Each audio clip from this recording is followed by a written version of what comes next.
Welcome to Our Girl Relationships. We talk about the problems people face in their day to day lives. Let's start with the video. Growing up, I always knew that my parents had a soft spot for my younger brother, Tom. He was the baby of the family, and they doted on him endlessly. Even when he dropped out of college and struggled to find a job, they never seemed to hold it against him. Instead, they always made excuses for him and gave him extra help, even when it meant turning to me for financial support. At first, I didn't mind. I loved my brother and I wanted to help him out in any way I could. But over time, it started to wear on me. I worked hard for everything I had, and it didn't seem fair that Tom got a free pass. He never seemed to take responsibility for his own life, always expecting our parents to bail him out of any trouble he got himself into. Still, I tried to keep my frustrations to myself and just focus on building a life for myself. I worked long hours at my job, saved up as much money as I could, and eventually bought a house of my own. I was proud of what I had accomplished, and I thought my parents would be proud of me too. But that all changed when my mom showed up at my doorstep one day. She had a strange look in her eyes. I hadn't seen or heard from her in weeks, and now she was standing in front of me looking nervous and uneasy. At first, I thought maybe she was just checking in on me, but then she started to make small talk, asking about my job and how I was doing. It all felt so forced and awkward, and I could tell that something was off. And then she said it. "We need your house." I was taken aback, to say the least. I had worked hard to buy my house, putting in long hours at my job and saving every penny I could. It was my pride and joy, the one thing I had that was truly mine. I didn't know how to react. I was still processing what she said. I had to say something. I tried to explain this to my mom to tell her why I couldn't just hand over my home. But she wouldn't listen.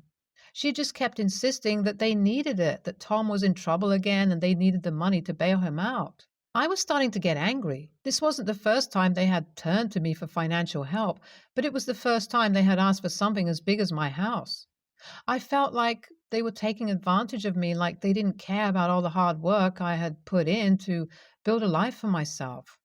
I tried to reason with my mom to explain why I couldn't just give up everything I had worked for, but she wouldn't budge.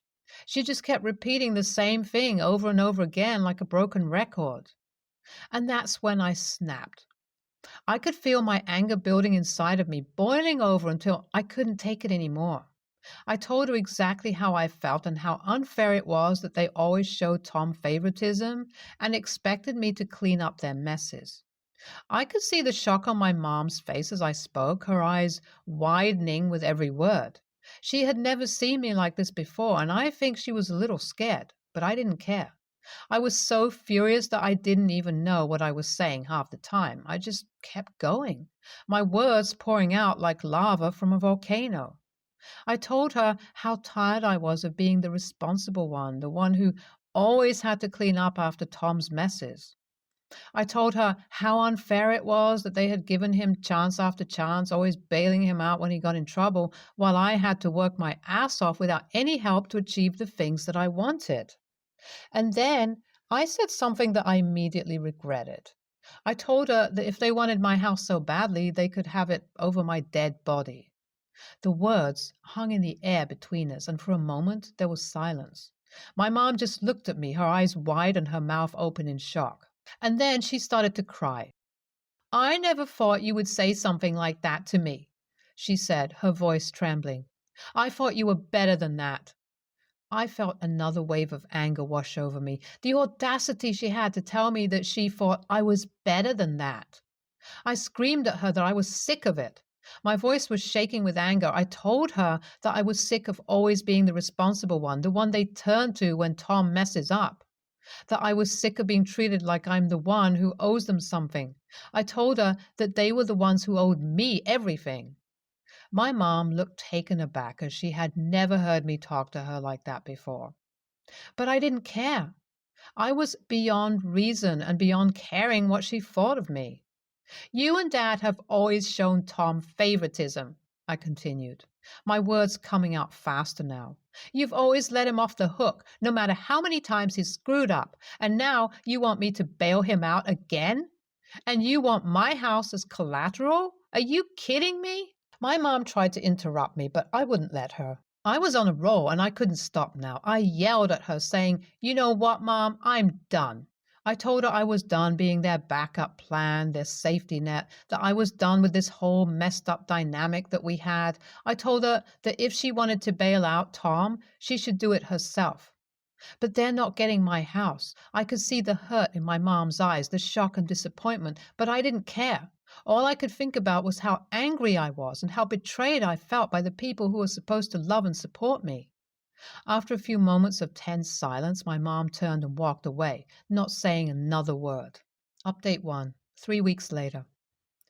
After my outburst, things were tense between my family and me. My dad tried to call me a few times, but I ignored his calls.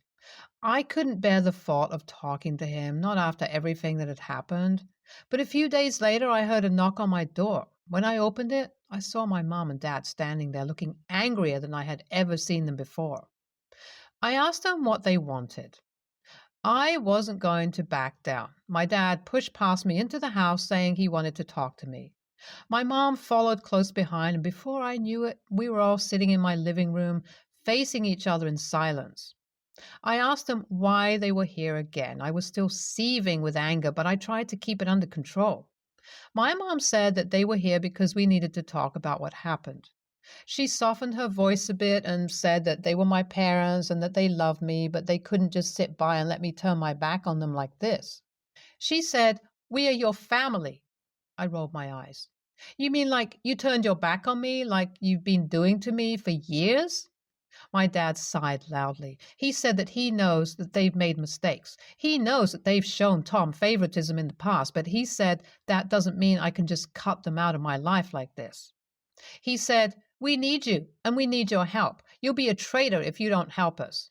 I could feel my anger building again, and I clenched my fist to keep from lashing out at them. "And what about me?" My voice was trembling. I asked them, "What about my needs, my wants, and my dreams?" I asked them, when have they ever cared about those?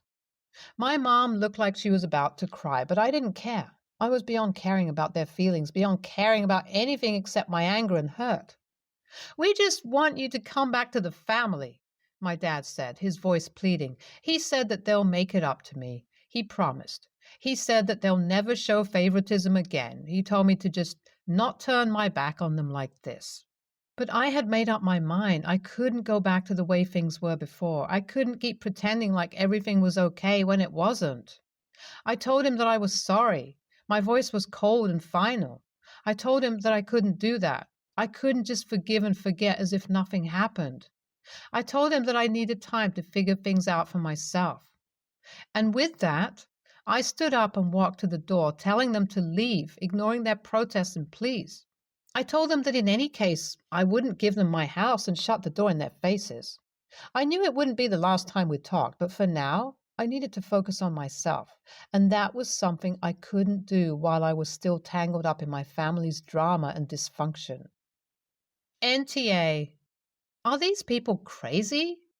They can't just ask OP to hand over her house. What the hell, dude? It's a good thing she didn't give in. I'm wondering how much money OP gave them over the years to sort out their stupid son's problems. OP's parents were legit treating her like a piggy bank. "Oh, we won't show favoritism anymore, but you still have to give us your house to bail out your brother." NTA, PS, run. NTA, NGL, and OP should have cut them off a long time ago. She probably could have gone on vacation with all of that money she spent on her brother, LOL. Lesson learned late, but at least she learned. Next story. My now husband was a recovering alcoholic when we met. I'm currently 28, female, and he's 26.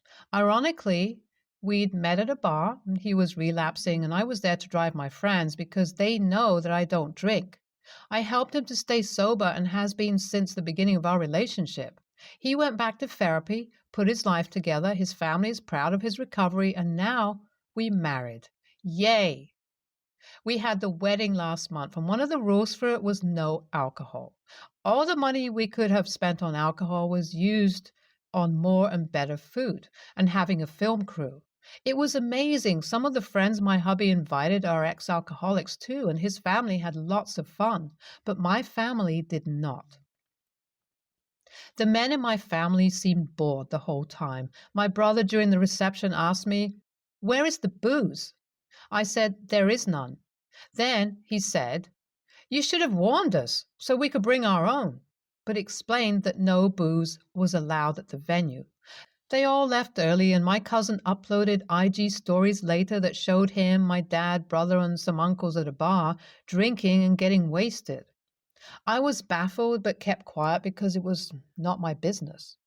A few days ago, the film crew gave us the wedding video. It took a while, but was worth it. It looked like a Hollywood romantic film. My hubby and I cried while watching it.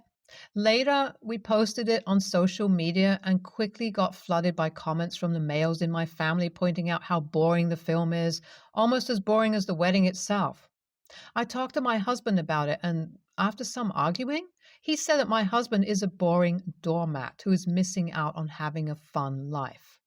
My mom is on my side, same as the rest of the women in my family, but now I'm questioning if having a zero alcohol wedding was a mistake or a selfish choice. Edit. Wow, thanks for that many comments in such a short time. TYSM, for your congratulations and good wishes. I still need to think and talk to my hubby about it. I also need to add there were times when my male family members tried to offer beer and whiskey to my hubby at family meetings. He always rejected it, and we usually leave early when they start to drink. After some time, we stopped going to gatherings on my family's side. Edit 2. My family knows very well that my hubby does not drink and was in recovery. I've told them many times I also do not drink, and they know it. Little update. I don't know if it's a coincidence, but my dad sent a meme to my husband. Essentially, it was one of those wife bad Facebook memes.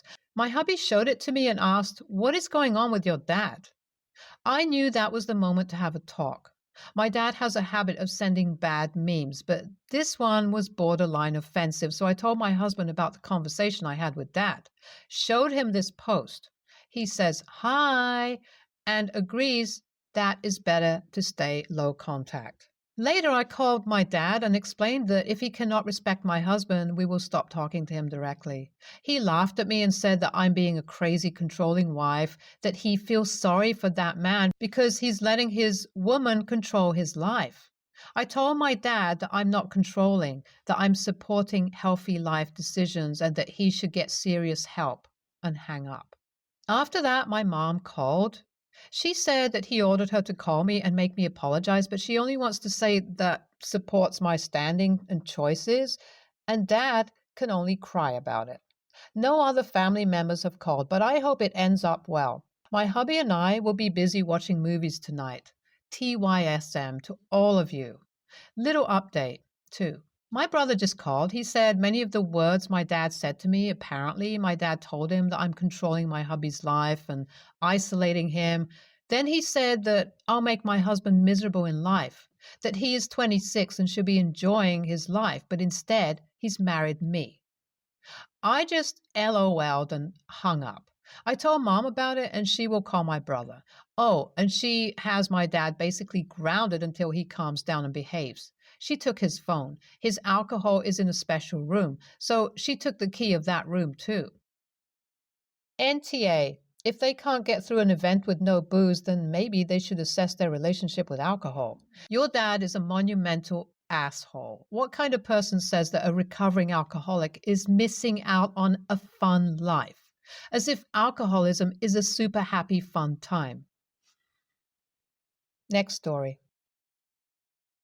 So I, 17, female, have two older brothers, 19, 21, and a twin sister. I should mention that my family is pretty affluent. Ever since I remember myself, my parents encouraged me and my twin to compete with each other, while they always favored her over me. She always had their support, and I was expected to be considerate. When I succeed in something more than she does, they ask me to give it up. But they never asked this from her. I do love her and my parents, even though I feel like I've been treated unfairly. Both of us aspired to be doctors for a long time. I studied really hard for it a long time. So did she. This year we graduated and both of us applied for the same programs in the same universities. The process here is quite different than it is in the US.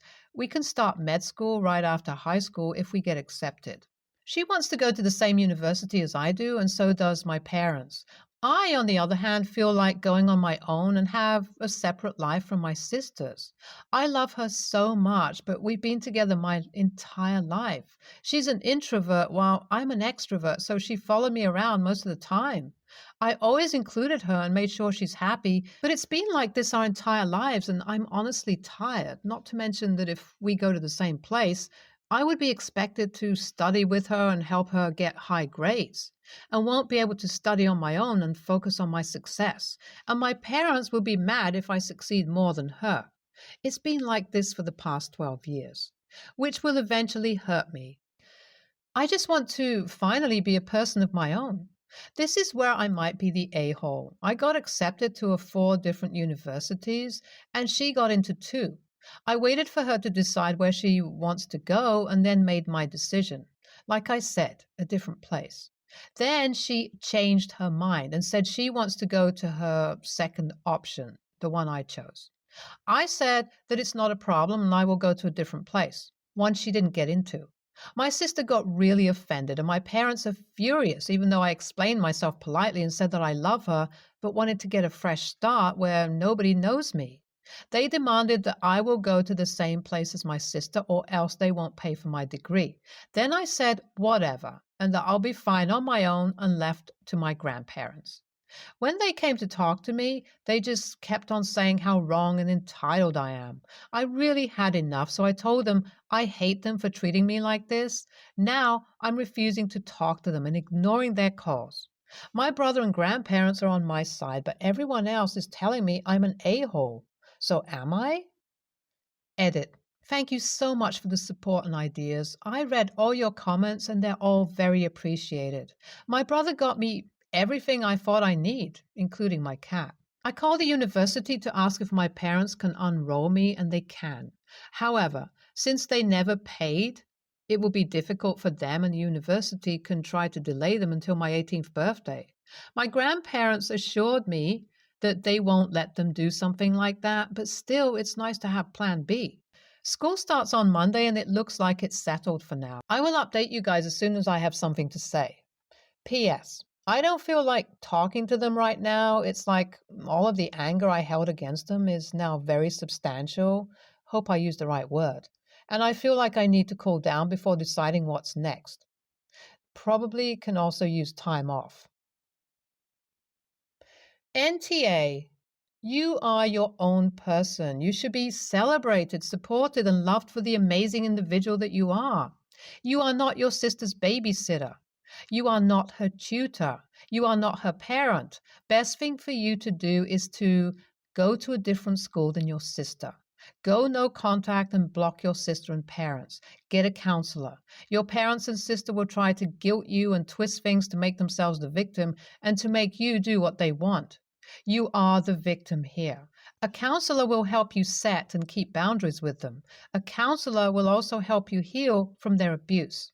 Get all your legal documents. Change all your passwords. Make sure your parents have no access to your school accounts. Warn the school. Your parents will try to stop your admission. Have your mail delivered to your grandparents' or brother's home. You are not a bad daughter or sister by doing the above. Your parents and sister failed you. They're the ones controlling and abusing you. Proud of you for reaching out and getting out. Best of luck. Stay tuned for more stories from our girl relationships.